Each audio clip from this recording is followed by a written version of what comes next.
Assalamualaikum warahmatullahi wabarakatuh.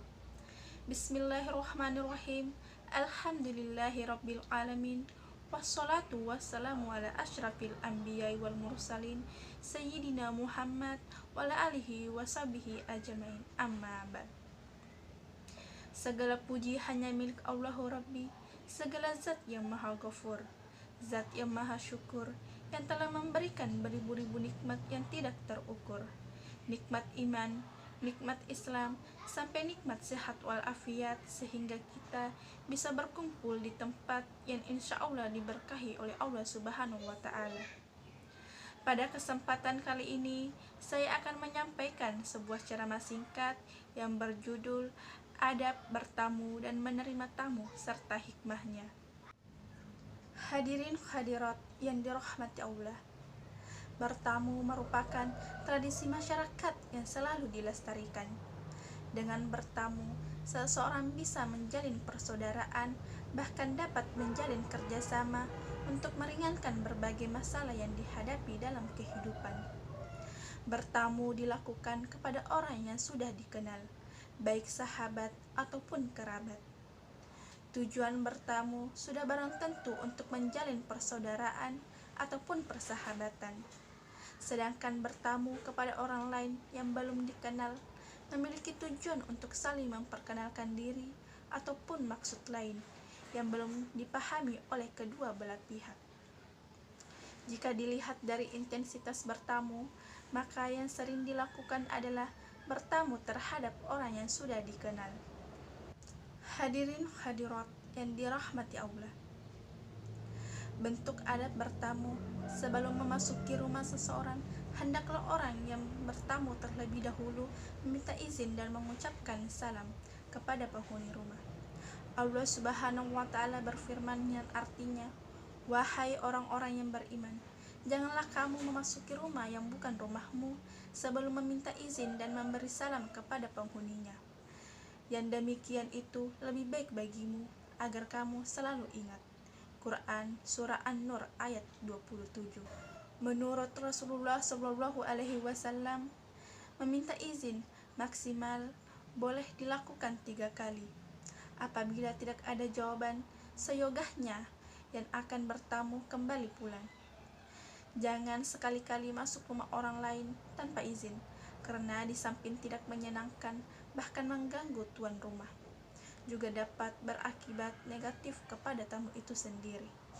Rasulullah SAW bersabda yang artinya, "Jika seseorang di antara kamu telah meminta izin 3 kali, lalu tidak diizinkan, maka hendaklah ia kembali."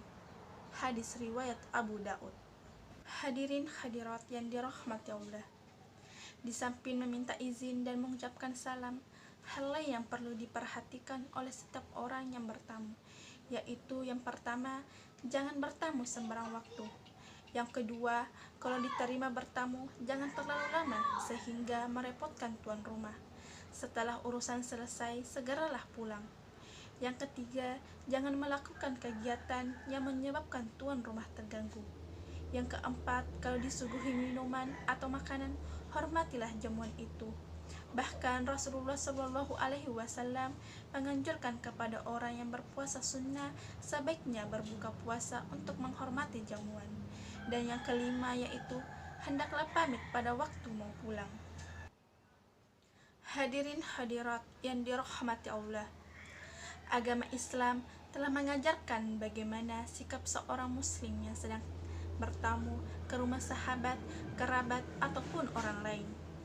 Apabila prinsip-prinsip bertamu ditegakkan secara baik, maka akan melahirkan manfaat yang besar bagi orang yang bertamu ataupun orang yang kedatangan tamu. Di antara manfaat tersebut yaitu, yang pertama, bertamu secara baik dapat menumbuhkan sikap toleran terhadap orang lain dan menjauhkan sikap paksaan, tekanan, intimidasi, dan lain-lain. Yang kedua, Islam memandang setiap orang mempunyai persamaan dan kesesuaian dalam berbagai aspek dan kepentingan. Karena itu, dengan bertamu ataupun bertandan seorang akan mempertemukan persamaan ataupun kesesuaian, sehingga akan terjalin persahabatan dan bekerja sama dalam menjalani kehidupan. Hadirin hadirat yang dirahmati Allah. Yang ketiga yaitu menerima tamu sebagai perwujudan keimanan. Artinya, semakin kuat iman seseorang, maka semakin ramah dan santun dalam menyambut tamunya. Yang keempat, menerima tamu dapat meningkatkan kesabaran. Seringkali kesibukan menjadikan diri melupakan tanggung jawab terhadap sesamanya. Yang kelima yaitu memuliakan tamu juga dapat dijadikan sebagai sarana untuk mendapatkan kemaslahatan dari Allah Subhanahu wa taala ataupun makhluknya.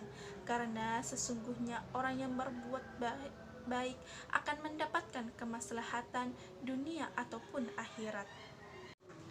Hadirin hadirat yang dirahmati Allah, Al-Quran memberikan syarat yang tegas betapa pentingnya setiap orang yang bertamu dapat menjaga diri agar tetap menghormati tuan rumah. Setiap tamu harus berusaha menahan segala keinginan dan kehendak baiknya, sekalipun jika tuan rumah tidak berkenan menerimanya.